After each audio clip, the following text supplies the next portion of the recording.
for all those founders hiding out there in plain sight thinking about doing this kind of thing in the future, I'm talking to you. Welcome back to my Founder Files, episode 2, where I talk to any potential founders out there hiding in plain sight. I use this platform to talk about my experiences to anyone who's thinking about doing this in the future. And as a founder who's had his business funded recently and joined what they call the exclusive 1% club, because apparently only 1% of companies succeed in getting funded. And I'm going to keep sharing my experiences, looking back, what happened, what worked, what didn't. And today I'm going to share some of those curveballs that every founder faces, sometimes multiple times. And what do you do about it when it happens? Here's an idea to grapple with.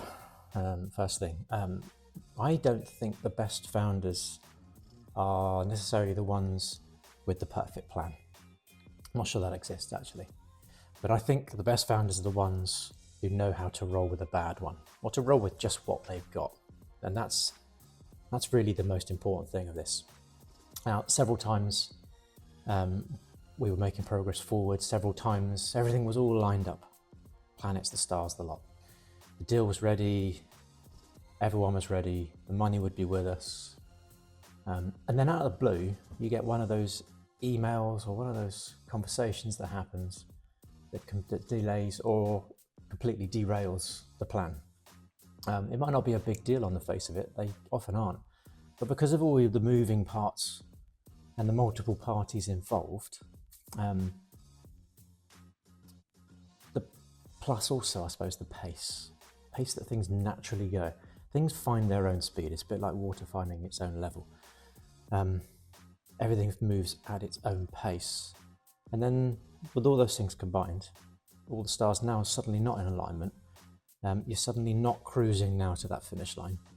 And we, in fact, were swerving to avoid fairly big, immovable objects that we really had to avoid to keep the business moving in the right direction, or even functioning.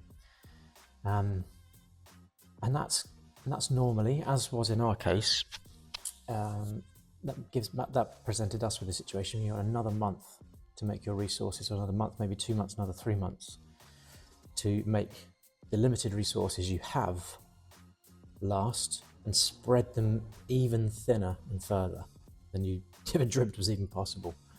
And it's challenging, it really is. And you have to make men borrow, keep smiling, keep your spirits high, keep everyone else's spirits high, and pivot time and time again.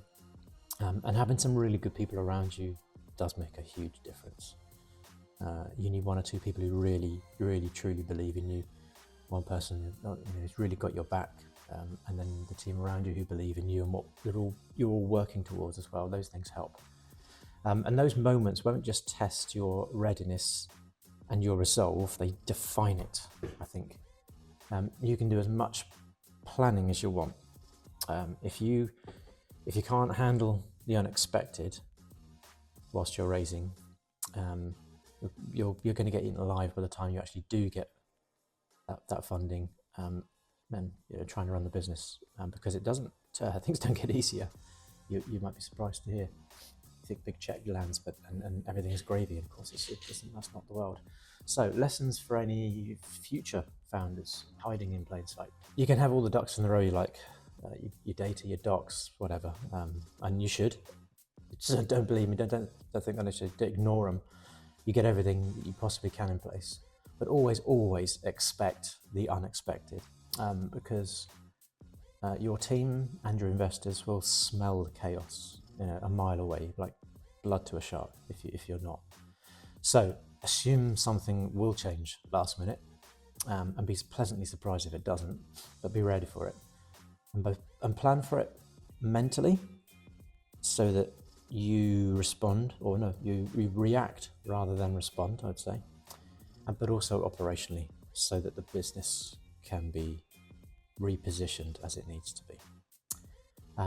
Your composure's, along with this, is really part of the deal when you do this sort of stuff, because panic looks, it doesn't look good. It looks amateurish. It looks expensive if you're an investor out there. So, what would I do differently?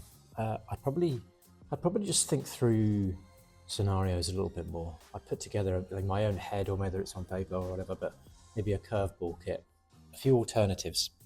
They don't need to be exhaustive, but a few options at the ready in your mind or written down, that when they happen, not if, you can pivot with more ease than you would, rather than kind of scraping around, what are we going to do, what are we going to do?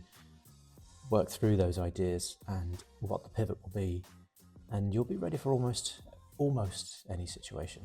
Never prepared for everything. So that's episode 2, curveballs and readiness. Be ready for everything and anything. That's really the bottom line.